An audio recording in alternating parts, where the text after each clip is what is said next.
கண்டிப்பாக. அதே மாதிரி வந்து பார்த்தீங்கன்னா ஒரு சில பேர் என்ன நினச்சிக்கிறாங்கன்னா சத்து மாவு அப்படின்ட்டு அது பேக்கெட்டில் வந்து பார்த்தீங்கன்னா 30+ இன்க்ரீடியன்ஸ் இருக்குது, அதை வாங்கி வந்து காலைல மிக்ஸ் பண்ணி குடிக்கிறாங்க.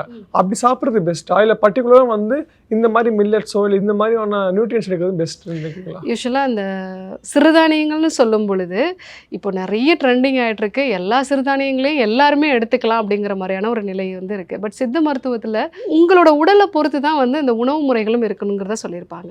இப்போ சில பேருக்குலாம் வந்து பார்த்தீங்கன்னா கேழ்வரகு சாப்பிட்டா உடம்பு சூடாயிடுச்சு, எனக்கு மோஷன் சரியாக போகலைன்னு சொல்லுவாங்க. ஒரு சிலர் பார்த்தீங்க அப்படின்னா இந்த கேழ்வரகு எடுத்துகிட்டா எனக்கு வந்து அடிக்கடி மோஷன் போகுது அப்படிங்கிறத சொல்லுவாங்க. அதே மாதிரி வந்து பார்த்தீங்க அப்படின்னா வரகு எடுத்துக்கிட்டால் ஒரு சிலருக்கு உடம்புல அரிப்பு அதிகமாகுது, ஆல்ரெடி அலர்ஜி இருந்தது, எனக்கு இப்போ வந்து அது அதிகமாகுது அப்படிங்கிறத சொல்லுவாங்க. ஸோ அதே மாதிரி தான் வந்து திணை, குதிரைவாலி அப்படிங்கிறது உடம்போட தன்மைக்கு ஏற்ற மாதிரி வந்து நம்ம அதை வந்து எடுத்துக்கிறது நல்லது. ஸோ வீட்டிலேயே நீங்கள் இந்த சிறுதானியங்களை முளைக்கட்ட வச்சு அதை நீங்கள் வந்து சத்து மாவாக ப்ரிப்பேர் பண்ணுறீங்க அப்படின்னா அது உங்களுக்கு உபயோகமாக இருக்கும். ஏன்னா இந்த சிறுதானியங்களில் ஆன்டி நியூட்ரியன்ஸ்ங்கிறது அதிகமாக இருக்குது.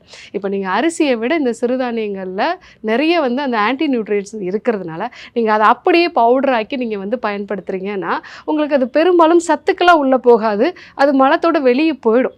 ஸோ